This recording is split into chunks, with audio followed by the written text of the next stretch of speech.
are here for StarCraft 2. And ladies and gentlemen, it's a brand new series.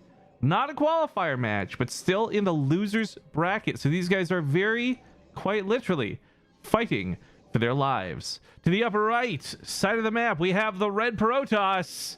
It's a barcode, but he's kindly identified himself as Trap. And his opponent to the bottom left side, we just saw him tear up Armani. He is probably one of the longest time guys I've been casting consistently over years. I'm very familiar with the blue Zerg. Solar. Now, I don't think there's a huge chance you guys don't know these players at this point. You're StarCraft fans. But just on the off chance, you know, casual viewers stopping by, maybe you don't quite recognize, you don't know who's going to win this game. Let me pan it out for you very quickly.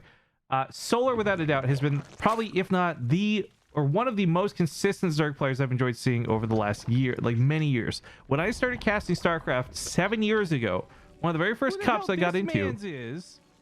Okay, we're in the lobby. Excuse me, weird stream echo.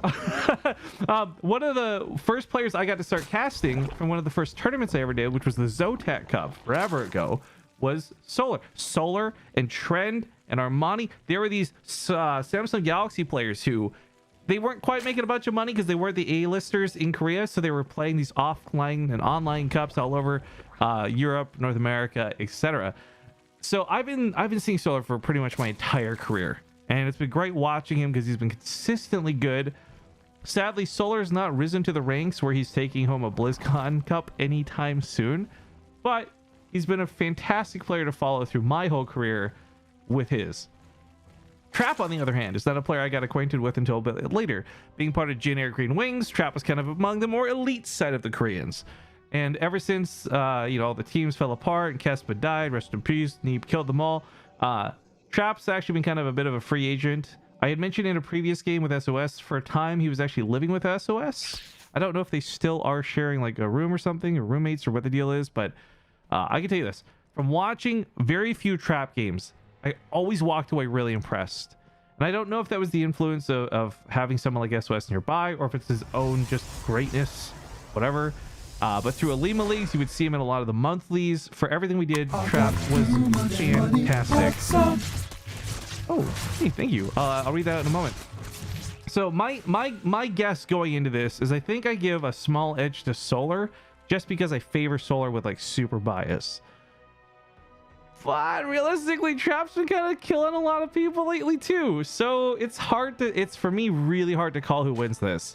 So purely based on gut and feeling, I'm gonna say Solar, but I want to make it very clear there's actually no analytics I'm using to back that information up. I'm just talking about a player I really enjoy watching a lot of. And on that note, he's done a pretty good job at minimizing the damage from these adepts. Build cancels 2 Spore Crawlers. Well, hopefully remembers to cancel. Ultimately losing 1 drone to these 2 adepts. That is a fantastic hold. I'm not sure what that probe's about. I'm not sure what that queen's about. So everybody there was a little out of position. It's very funny to see. Solar responds with some lings heading across the field, but Zen being what it is, you can of course block this off with 1 building of any kind of building, so that side of the ramp is secured. This side as well. Dark Shrine and a Warp Prism for some standard play behind this out of Trap. I like that he's not doing anything too crazy. I mean, the most extreme thing you'll see with this a lot of the time is like maybe using the DTs for DTs instead of immediately making the Marcons. And if that's the case, Solar may hurt a little bit here. He does have a lair on the way, so Overseers could be made. Detection shouldn't be what kills him in this game, but he's certainly not going to have anything down immediately. As that Warp Prism should be, yep, heading across the map now as we speak. Oh, actually, it's being used to push off the Overlord. I like this move quite a bit, actually. The Stalker couldn't just chase out. If it did, the Lynx would get on top of it. By being escorted by the Warp Prism, it removes some very important vision that Solar was otherwise just going to freely have above the base. Last thing Trap wants is for Solar to see that, oh, okay, I'm building this and moving out of the base at this time. Oh, this is so clever. Wait, was Zen made by a Protoss player for Protoss players? This wall off is so perfect. It's a full wall off in the early game that you can actually open up just by mining some minerals. And please, God, not again. Oh, it's not me. Thank goodness. Jesus. Oh, we had so many computer problems today. I was ready for this to be me. I'm very glad that it wasn't. So unfortunately, yeah, Kuzaku appears to, I guess, crashed out. He'll be gone. Oh, I didn't realize Chicken Man was here. Okay.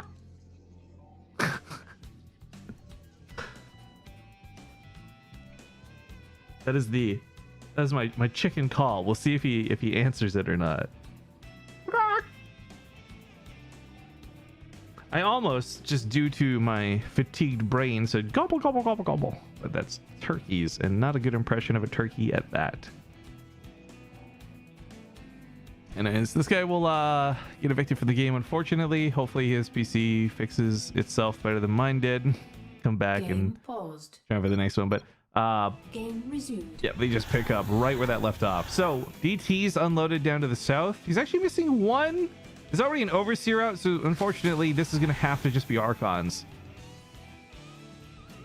He's gonna have to find a spot to morph these in though, far away from the Zerg. Otherwise they'll just get pounced upon immediately. So yep, Archons in the Warp Prism. What is so great about this move from Protoss is without too much commitment, it does force Zerg players to stay on their half of the field more often than not. But you will note that Solar's already sent some links across the map, and you can try to harass here, but there's not really a lot of options or opportunity.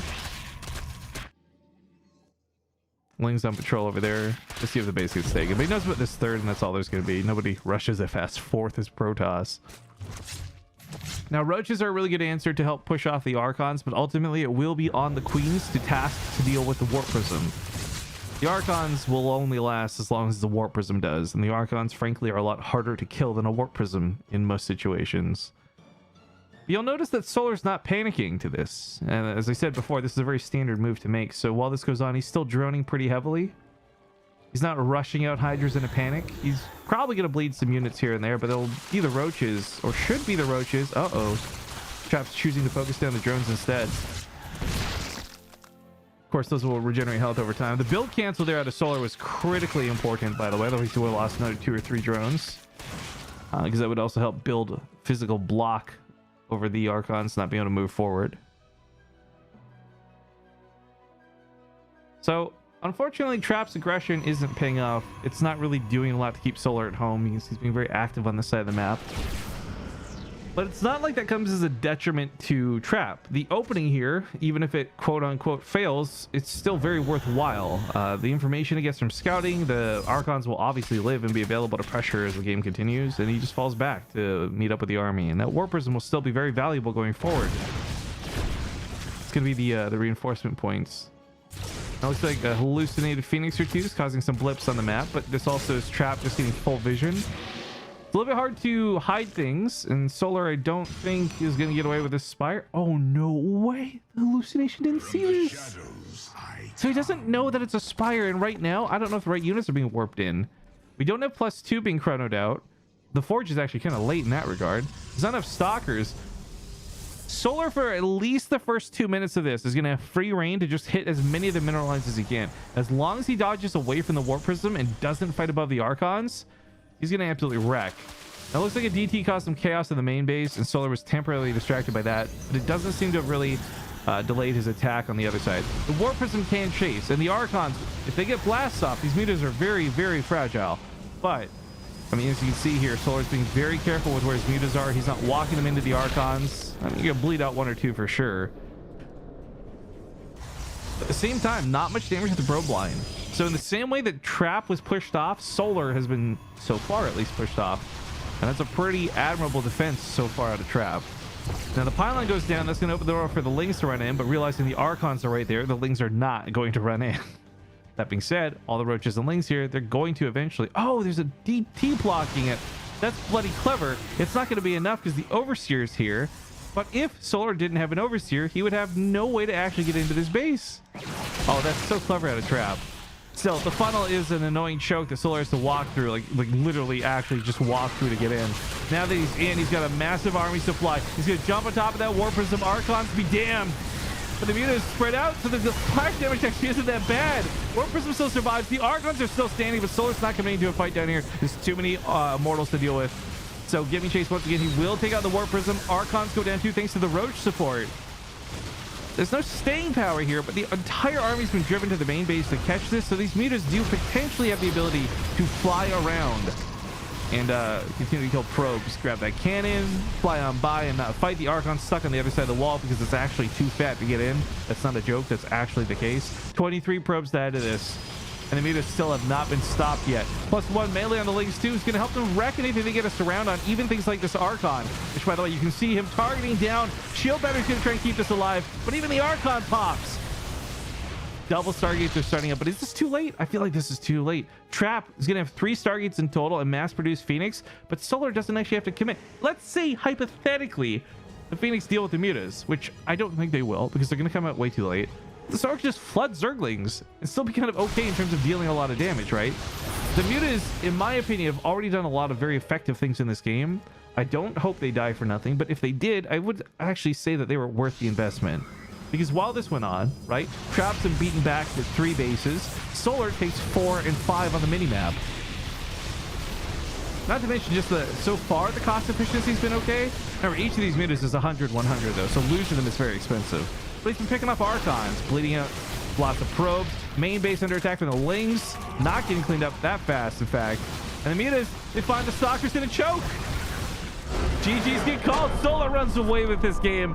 And my gut tells me that it was right and won't shut up about it. I get it, dude. You figured it out. Good job, gut. Now quit giving me a stress tummy ache when things go wrong. Okay. Great first game for Solar. Little biased. Let's be honest. I'm a little biased. A great first game for Solar. In the meantime, since unfortunately we didn't get to go to the Raider screen very much, I do want to remind everybody that if you are enjoying the little Stream Raiders game, a little mini game we have for the side, we do have a skin in the game now, which is pretty cool. We should have more in the near-ish future, but put an asterisk in that because I don't know when near future is. But we've got our little Ace Rage Zergling emote on the banner now, which is fantastic and super adorable and cute. So a couple people have bought these. They cost $5 in game. I do get a percentage of the purchase, enough in fact that I would even argue that if you had to pick between buying that skin to play this game or subbing to the channel, I would tell you to buy the skin, because I think you're gonna get more value out of it. You're gonna have more fun with it, playing with it on other streamers, being able to represent Base Trade TV, and also just it's cute. So consider buying it if you would like. You don't have to. There's no goals, there's no incentives. It's just a cool thing that we have, and I love that we have it. That being said, we're hopping into game number 2.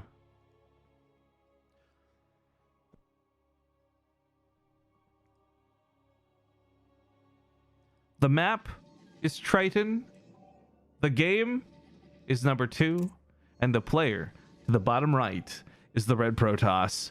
Trap. His opponent to the upper left, currently leading the series 1-0. It's the blue Zerg.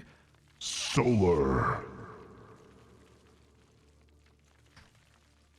Now, I am one for puns, but as earlier with time, I would like to note that what I'm about to say is unintentional. But Trap never really set a trap for Solar in that game. So much of the end of that game was just scrambling to reply to what was going on. And a lot of that for me goes back to scouting. I guarantee you, like 1,000%, that if Trap had actually scouted the Spire with that hallucinated Phoenix instead of just barely missing it in the fog of war, we wouldn't have seen that go as crazy as it did. He would have probably immediately put a second Stargate, if nothing else. We would have had Stalkers warped in instead of other units. Like, there's just so much that could have happened better and different for him if he had just had that little bit of information. So I will imagine that in game 2, things like hallucinations are going to be a little bit less careless with their scouting. Trap's going to be hopefully more on top of the game. Not because I want Trap to win and Solar to lose or anything quite as simple as that. I just want Trap to show us that he's in top form, that he deserves these qualifier spots. Because even if the players can't qualify today, there's still the European qualifier and another Korean qualifier that they can all compete in. And IEM Katowice has always been a big tournament, and it's always had the best players. And I want to see Trap prove to everybody he's the best player. I want Solar to prove to everybody he's the best player and deserves to be there. Because, I mean, if I'm being honest with you guys, when it comes to my watching habits, I didn't watch a lot of WCS over the last couple years. Not that I didn't want to watch the players or I didn't enjoy the format. It just didn't have that hype for me. But Katowice has always been like the it tournament of the year. You've had like home story cups are always so fun. You can't not watch those unless you're streaming them, which I was. So I gotta tell you, if there's one tournament I want to see hyped up to this maximum potential, it's not just because of the ESL Pro tournament or them taking over for WCS. It's just this is already a great tournament year to year, and I want to see it continue to be that way. So good players getting through these brackets are what we can expect. Of course, as I mentioned before, this still being a best of 3 is not a qualification match. I think the winner of this moves on to play against a qualification match, though. Best of 5, if I'm not mistaken. I'm actually checking the upper bracket. I guess I'll hold off on spoilers for people, but if you want to see the brackets, of course, there's an updated bracket command in the chat, and it looks like we have some people already starting to get through the brackets, which is awesome.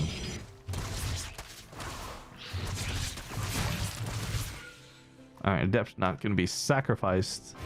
It's a good start. Kind of forgot about that interaction actually in game number 1. It didn't, I think, have a huge impact on the way the game paced out, but it's losing the Adept for just build cancels really in a drone definitely wasn't worth it for Trap that last time. So I like that he keeps it alive. I've actually heard some pros talk a little bit about whether the first Adept is worth anything or not. It does seem the majority say it's not really worth losing an Adept for nothing, but some will say they don't care about it. Korean players, I know I've seen a lot of them play and not really be too cautious with their early game Adept play. I think it's really valuable if you're going to get more aggressive. It's not as big of a deal if you're going to just shoot for macro and fast thirds and all that. But on that note, Twilight Council is coming down once again. I think we're just going to see more of the same out of Trap, maybe with better timings. Because the War Prison play last game was... it left something to be desired, let's be honest. That's the polite way to phrase that it was bad. Ooh! Ooh! It has a change up indeed! Now you might be thinking, Rifkin, what's that orange creamsicle looking thing on the production tab? And I'm happy to tell you that's Resonating Glaives, which is back in full form, baby. But one single Zergling. Oh, he just got the biggest scout of his life. I don't know that Solar's gonna fall for this. He's building drones right now, but he's gonna be stopping soon. All hands are gonna need to be on deck to stop and squash this, because not only is this Resonating Glaives, it's Resonating Glaives with a double robo follow-up. That means 2 immortals pumped at a time. And for those who have been kind of loosely paying attention to the game, you will note that there was a huge nerf to Resonating Glaives to the point where it's basically useless and nobody could use it anymore. Blizzard reverted that patch back about a week and a half, maybe 2 weeks ago now. It's fairly recent. So this is the Resonating Glaive that you've known for the last like 3 years or however long we've had Legacy of the Void. It's just straight up attack speed, 45% on the Adepts, and then not after they transferred. At all times this is applied. Ooh, that's gonna suck. That Oracle's very low and almost dies to the Queen. I think that Oracle's actually be super useful going forward, but losing it for another drone would certainly not be worth it. Now, this is where we start talking about that robo production. Trap doesn't have to go all in with an attack here. You could actually just be building up a nice robo army with the support of Adepts behind it, but I do feel like this was a pivot upon being scouted rather than necessarily something he was gearing towards. If he is gonna all in with this, it is gonna be super do or die though, against a player like Solar who has a really fantastic economy, who frankly will probably handle the situation since he's already mostly seen this coming. I mean, the orange attacks here on the Adepts confirmed that there was commitment to the Resonating Glaives. It wasn't canceled and restarted to insert charge or blink or anything like that. He knows that the Adepts are going to be a problem for him. Lings are going to get washed off the Adepts really quickly, but Roaches, they can certainly take a hit or two. I am curious about this very fast Infestation Pit, though. I mean, Swarm Hosts have been pretty popular in this match. It wouldn't be crazy to see them here. But at the same time, a lot of you guys might note there have been significantly less Swarm Host games on the whole since the patch. And I think a lot of that had to definitely do with the tweak to the Nidus Swarm, but I think also it's just been long enough players are starting to figure out Swarm Host a bit. They're not such a WTF unit as they used to be. Although, let's be honest, the most WTF a Swarm Host was the entire period of Heart of the Swarm. Am I right, guys? Swarmos vs. Swarmos. Best era of StarCraft 2. Change my mind. Who didn't love watching 4-hour standoffs with Stefano sitting at the top of a tiny little ramp doing nothing? That was the best. That was peak StarCraft, baby. It's not like that was really boring to watch for 3 years. Because it was only bested by ZVZ Roach vs. Roach, which evolved into Swarmos versus Swarmos. Anyways, I don't know why I'm taking shots at the past. In terms of the present, in terms of what's here, Solar with these Swarmos is gonna be super frustrating to deal with because, oh, excuse me, one sec. Sorry, that yawn is a bad case of the 6 a.m.s. It's gonna be really hard to deal with because he doesn't have any area of effect damage. So, for example, the first wave of locusts come in, and some of them might trigger the stasis ward and get caught. But for the most part, the rest should be able to focus the Nexus down. The shield batteries finished, that might be a different story. Night Storm attempts to go up in the main base. 2 Zealots are already on top of this. Army in the middle of the map distracted with the Ravagers. But there go the Locusts. And while Solar doesn't know about the stasis trap, that is going to eat up a lot of the Locusts as they're going to probably land together. Oh, gotta be very careful he doesn't spread too much to the left. He dodges the stasis ward entirely. The Nexus gets focused down. What Nexus? What Nexus? Hey, Pinoy Styles. Hey, thank you for the Twitch Prime. Oh, that probe is not doing much to help at all. The Link's completely flooded into the main base. Swarm host round 2 goes up over here. I think the Locusts are still on cooldown at the moment, but still breaking through and taking down some of the shield batteries. Gonna kite down some of these Zealots. The Links in the main base still going crazy. It actually provided vision to put a new Night Storm in the main base, which might get denied. Okay, it does get denied. But the Swarmers over here, they're ready to go. The Locusts come flying. This means the Roaches are ready to fight because Trap has to walk away from this. The sad, funny irony is that to beat Locusts, all you really have to do is walk away from them. So they're going to land and do not much of anything, but they do push the entire army back, zoning this out for the Roaches and Ravagers, which, by the way, didn't need to commit to this. At any point, those could have walked into the Night Storm and retreated back home. Now that the Night Storm's being taken care of, that's not going to be an option anymore. What's happening here? There's no reason for the Links to be stuck. They could totally go around. What's going on? What the? Pathfinding, ladies and gentlemen, from a small indie developer like Blizzard. It's a lot of work. The team's just not big enough for it.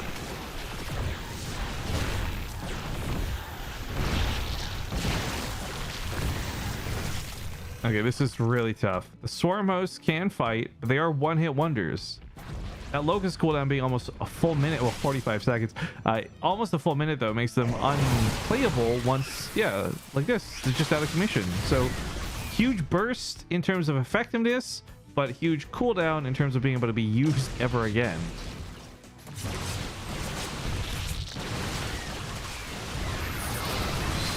Rifkin is wrong, says I'm waiting for the Widowmine versus Widowmine meta to come out. Well, that'd be really impressive for ZVZ.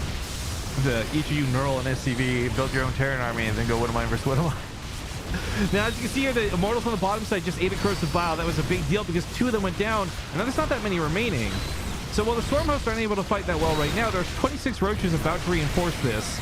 And with no Immortal support, well, excuse me, 1 Immortal support, the Roaches are going to probably overwhelm. It does suck that he's going to bleed out quite a few Swarm hosts through this, a grand total of 6 in total, but it's more than enough to hold, and it's more than enough to win the series. GG. Solar takes it 2-0.